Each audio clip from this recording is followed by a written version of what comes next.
going through this article, I mean, explaining exactly what they're going to do door to door with the houses, what the checkpoints are going to be simulating.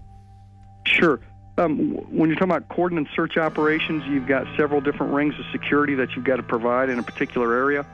And then it's important that people are treated respectfully as you go house to house, as you're looking for certain items, particularly in our experience in Afghanistan and Iraq, looking for weapon caches, whether those have AK-47s, RPGs, rocket propelled grenades, that is, any kind of ammunition or any kind of improvised explosive devices, et cetera, et cetera.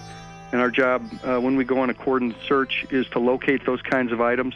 And then there might also be persons of interest that we're interested in, that coalition forces want to talk to or apprehend. Well, let's just boil it down to this. I have video of Army and Marines with role players screaming, "I'm an American, please don't put me in the camp," and the military trying to confiscate their firearms. I mean, certainly you've heard the Army Times and the new directive from Secretary of Defense Robert Gates that they will use the National Guard under federal control for civil insurrection. Are you saying you're not aware of that? No, I'm certainly aware of that, absolutely. But I think you have to look at the role of the National Guard historically. Is that historically we are used in states for disasters overwhelmingly.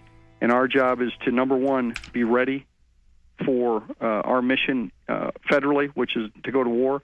And number two is to help our fellow citizens here in the United States of America. Those But are the Army things that we prepare for and train for. The Army War College 3 weeks ago issued a report saying they're shifting a lot of their focus to engaging the American people and directives on engagement with the American people under NORTHCOM.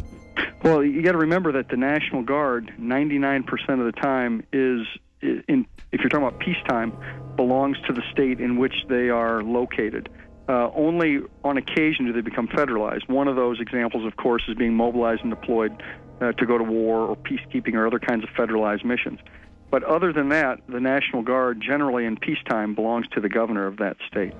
Well, you're pretty informed on all these issues. Obviously, you're right in the middle of it. Did you hear about the mainstream news articles about Marines in California and other places helping at DWI checkpoints with citizens? Would that violate posse comitatus? I'm not aware of that. With respect to active duty military, that's called Title 10 when you're on active duty, and they're not allowed to participate in certain kinds of operations under the Posse Comitatus Act.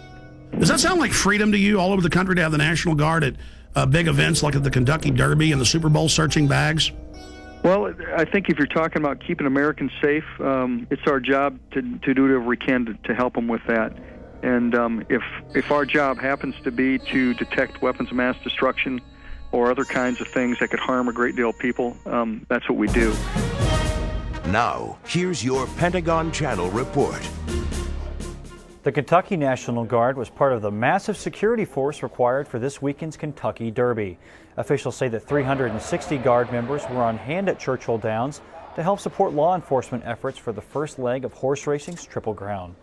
Now, the troops took care of crowd and traffic control, provided 3 choppers and crews for aviation support. Officials at the track said that more than 150,000 fans turned out for the race. Police only had to make 44 arrests. International media, government staffers, and protesters. Thousands of them, all waiting for the G20 summit to begin. World leaders arriving in Pittsburgh for the G20 summit are finding a city on lockdown and already hit by violence. By order of the City of Pittsburgh Chief Police, I hereby declare this to be an unlawful assembly. I order all those assembled to immediately disperse. The G20 basically represent the largest nations which participate in the Western banking cartel, which I feel is behind a lot of the pain, anguish, and misery that exists in our world today. They would like to come up with one central bank for the world to replace the dollar standard, and also have international regulation, you know, a massive expansion of the WTO regulations into the financial markets. You must leave the immediate vicinity. If you remain in this immediate vicinity, you will be in violation of the Pennsylvania Crimes Code, no matter what your purpose is.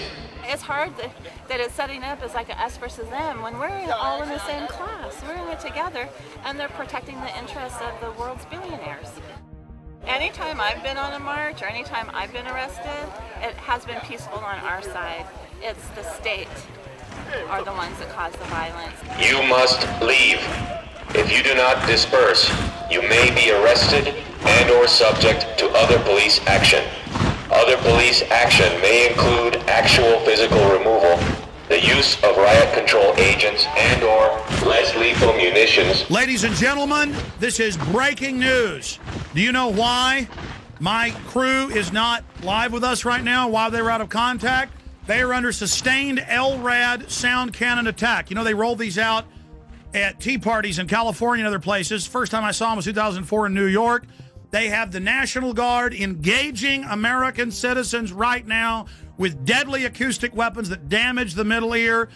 This is happening right now in Pittsburgh, Pennsylvania, while the G20 in mainstream news is getting rid of the dollar, bringing in world government against everybody right now. Listen, this is such a police state there that they tried to talk to the military and talk to a spokesman last night. Defense Link put a press release out, and they said, no, we're not going to talk to you, get out of here. Then they got their license number, had the police pose as Alamo rental car people from the county there, Allegheny County in Pennsylvania. They called them and said, oh, your car's got no brakes, bring it in. And they said, well, we're in the coordinate G20, we're news reporters, we can't get out till tomorrow. And they said, well, that's fine, because I'm a police officer with the Army and FBI, and you've all been put on terror list, and your life's over, boy, and we know you're a terrorist, and you were sneaking around the military base and ran. All lies. Thank you very much. Okay, so I just went over. They're going to have a guy come out and talk to us, or they said they'll get us a number to contact. He said the PAO. This is probably him right here. Every 30 seconds, saying disperse, disperse. We've got them. Let's go to live now. Here they are from Pittsburgh. G20 under attack. Yeah, we're on 33rd and Liberty, and we just passed they had the street blocked off, and they were using the sonic weapon on us. They were using it to broadcast, and then they would ramp up the signal for a brief second to let them know that they could, blow some eardrums out. It got pretty loud. I hereby declare this to be an unlawful assembly. I order all other police action to include actual physical removal, the use of riot control. Everybody dispersed, though, when that started happening. The one group, the largest group, went through an alleyway. They're driving right past me right now. Get them on tape. With the gun. They had two of them. They were using them to broadcast messages in Spanish and English. That's the engine right now. You can hear it passing me. And there's a guy sitting on top. The police I'm seeing now are in full riot gear. Are they the police, though, wearing the National Guard bottoms? It looks like Border Patrol. I've seen Border Patrol here, too. They have the dark green Border Patrol uniforms. So federal police in the middle of Pennsylvania. I find it very ironic that it's happening on Liberty Avenue. Very ironic.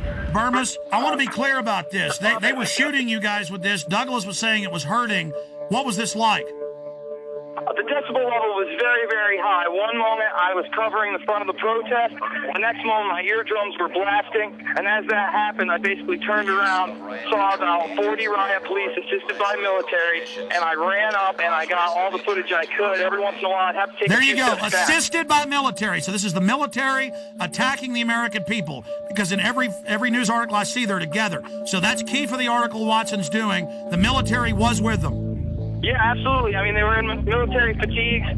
SWAT is also here. I got a good shot of one of the military personnel who was on top of the Pittsburgh paddy wagon. Basically, most of the Humvees in the military were cordoning off at checkpoints on Main Street in the main city of Pittsburgh. They were in full military fatigues. I mean, these weren't just the pants. They were the tops. There's no doubt that there's military here, Alex. I approached them. I asked them what their mission was. What's the mission? You can't say. Sir, what would you have to say to critics that say this is a violation of posse comitatus? I'd say that you need to talk to my PAO. You know what posse comitatus is? No. No? Separation of military and police? Be the first military guy to tell me what it is. I've asked about a dozen today. No, but nothing, right? And it was the standard boilerplate answer of, we're just following orders. We're just here to support law enforcement. That's all we know. We're here to protect United States citizens' rights to peaceful protest. Unbelievable. Global leaders meeting openly in mainstream news to get rid of the dollar and bring in, quote, global governance.